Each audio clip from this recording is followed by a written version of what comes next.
Usai anak presiden maju sebagai calon wakil presiden pemilu 2024, kini giliran mantu presiden Erina Gudono masuk bursa bakal calon bupati Kabupaten Sleman, Yogyakarta. Erina yang sebelumnya kerap mendampingi sang suami Kaisang Pangarep sebagai Ketua Umum Partai Solidaritas Indonesia dinilai punya peluang besar maju sebagai calon bupati. Wakil Ketua Umum Partai Gerindra Habibur Rahman menyebut Erina dipilih karena masuk jajaran tokoh perempuan dan yang terpenting keluarga Erina all out berjuang memenangkan pasangan Prabowo Gibran di Sleman. Usulan tersebut salah satunya mungkin karena memang keluarga beliau ikut all out ya berjuang memenangkan Prabowo Gibran di Sleman, juga mungkin karena memang seorang tokoh juga yang dikenal masyarakat, apalagi perempuan ya. Saat ini memang jarang pemimpin perempuan, dan ketika ada pemimpin perempuan mendapat atensi yang lebih dari masyarakat. Intinya hal-hal tersebut akan dinilai nanti dan akan diputus oleh Pak Prabowo. Pengamat politik Universitas Gadjah Mada, Nyarwi Ahmad menyebut usulan Gerindra memilih Erina sebagai hal yang wajar jika dikaitkan dengan dinasti politik. Gerindra punya target tentunya dengan memunculkan nama-nama yang populer, yang kira-kira punya pengaruh yang nanti sangat kuat atau punya peluang gitu ya, untuk bisa bertarung ya dibandingkan kontestan yang lain gitu.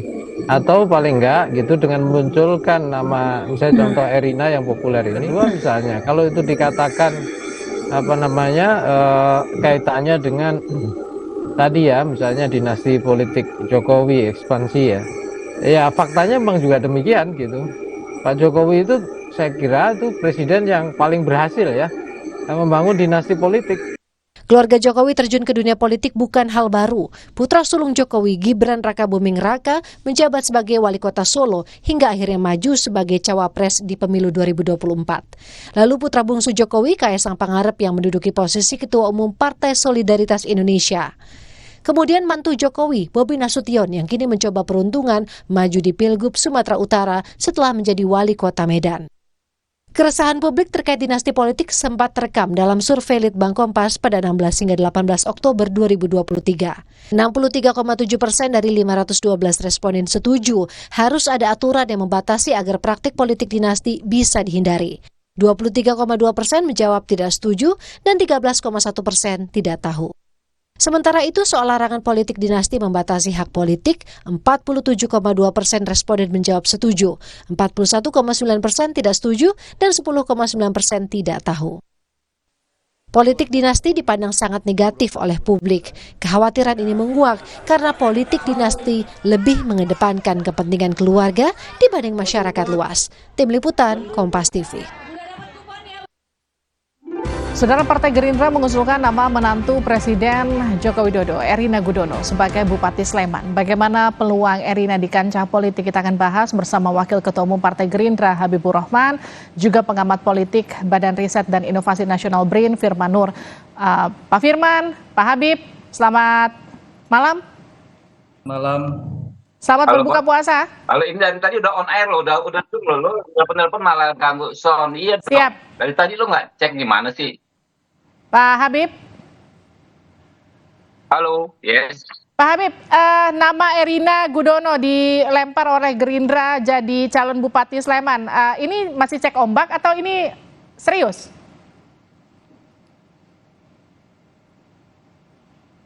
Ya, sebagaimana kami sampaikan di beberapa kesempatan kemarin bahwa ada semacam wacana dari DPC Sleman ya, yang mengatakan bahwa mereka berkenan mengusulkan kepada DPP nanti ya soal pencalonan saudari Erina ini.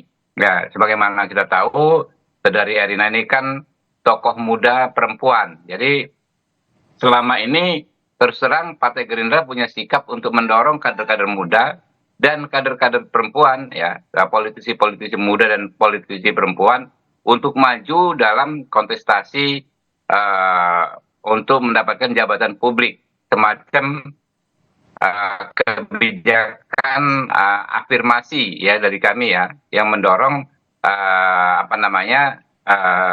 tokoh-tokoh dengan identitas tersebut untuk maju. Nah, kebetulan itu mungkin ditangkap oleh teman-teman DPC. Nah, tetapi perlu kami sampaikan bahwa mekanisme di Gerindra ini agak panjang, tidak sederhana ya. DPC berhak mengusulkan melalui DPD provinsi.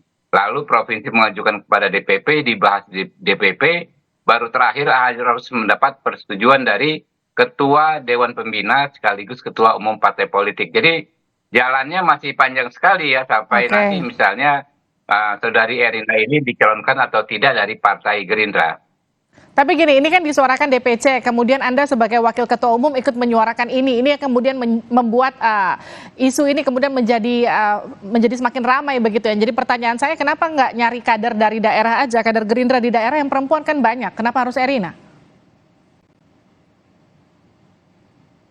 Oh enggak, ya silakan saja ya. Kan saya kan hanya menyampaikan apa yang narasi apa yang disampaikan oleh DPC. Tidak ada bukan sikap dari DPP yang saya sampaikan ya. Apakah ada teman-teman dari internal partai yang juga menginginkan diusung oleh Partai Gerindra? Silakan, baik mengusulkan diri atau diusulkan. Silakan saja dibuka lebar-lebar kesempatan. Oke, saya ke Pak Firman. Pak Firman, apa yang kemudian ramai soal Erina yang katakanlah dicalonkan begitu oleh Gerindra jadi calon Bupati Sleman? Menurut Anda ini masih cek ombak atau ini peluang yang serius buat Erina masuk ke kancah politik lewat Bupati Sleman? Iya, saya kira ini tentu saja keduanya ya. Artinya DPC mencoba untuk bermanuver di dalam rangka memenangkan pilkada di Kabupaten Sleman itu. Hanya saja memang kalau ini masih merupakan suara DPC, akan lebih baik memang DPP memberikan arahan-arahan agar nuansa kebatinan bangsa ini yang tengah merasa terganggu dengan maraknya politik dinasti yang sebetulnya juga sudah dimulai sebelum terjadinya Pilpres itu bisa agak mereda. Karena ini merupakan cerminan dari ketidaknyamanan rakyat sebetulnya dengan situasi politik yang nuansanya nepotisme. Oleh karena itu saya kira kalau memang masih ada kesempatan dari DPP untuk lebih mengarahkan agar mungkin bisa dicari calon lain yang asli dari Gerindra, saya kira itu juga lebih baik, mengingat memang salah satu fungsi dari partai politik adalah melakukan kaderisasi dan rekrutmen untuk posisi pejabat publik, dan saya kira itu juga lebih elegan bagi Gerindra. Nah, gimana tuh Bang Habib soal kekhawatiran masyarakat atas politik dinasti yang masih membekas pasca kemarin di Pilpres?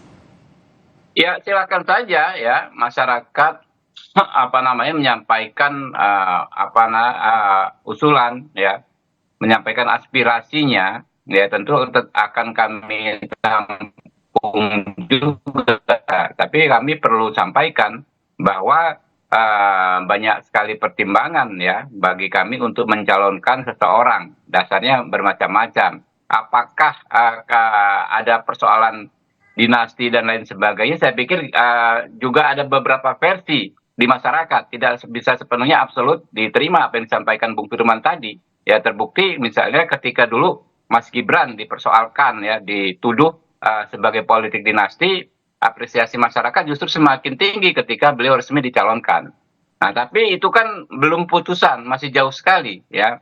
Idealnya semua partai mungkin menginginkan kadernya maju, kader internal yang sudah selama ini menjadi pengurus. Tapi apakah politiknya seideal itu? Karena memang di Sleman itu kami juga tidak bisa mengusung sendiri.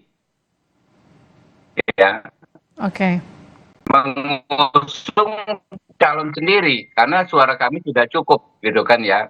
Tetap kita berikhtiar mencari yang terbaik ya dari situasi yang ada. Baik, saya ke Pak Firman.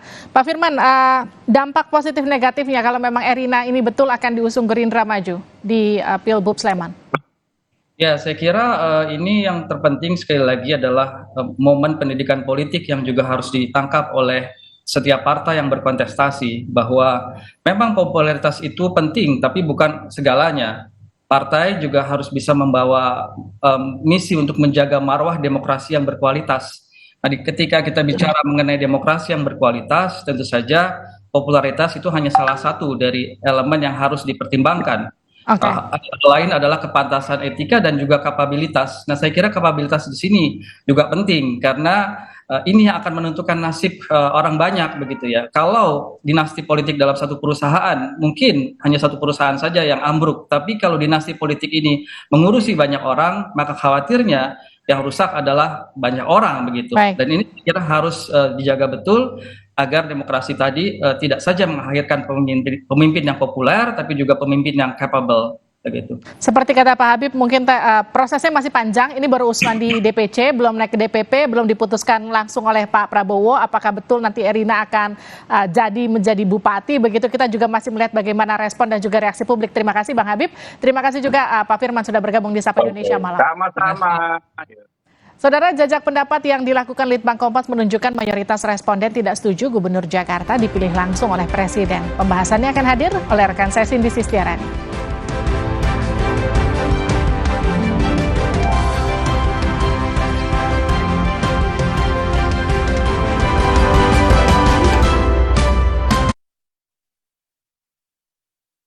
Lapar saat puasa, kadang naik, kadang turun. Tapi gula darah harus tetap stabil. Baru, rasa almond oat. Vita Digest-nya bantu kontrol gula darah. Bikin kenyang lebih lama, jadi lancar puasanya. Diabetasol. Prenagen, kaya akan protein, omega 3, dan kalsium. Penting untuk pembentukan organ tubuh bayi. Minum selama hamil 9 bulan. Prenagen. Prenagen, nutrisi lengkap ibu dan buah hati.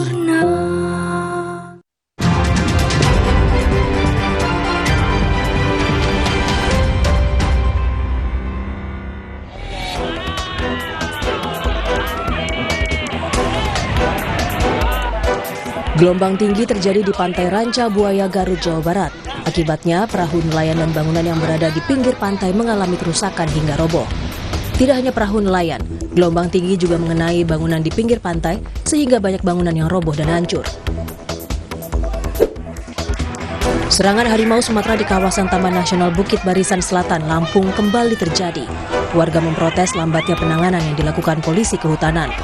Buntut kekesalan warga, akibat lambatnya penanganan konflik harimau dengan manusia di Lampung Barat, ratusan warga membakar dan merusak kantor polisi kehutanan yang berada di Lampung Barat, Lampung.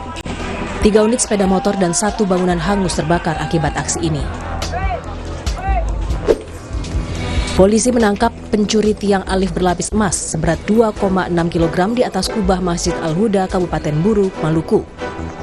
Polisi menyita barang bukti emas seberat 2,6 kg yang ditemukan di 3 lokasi berbeda.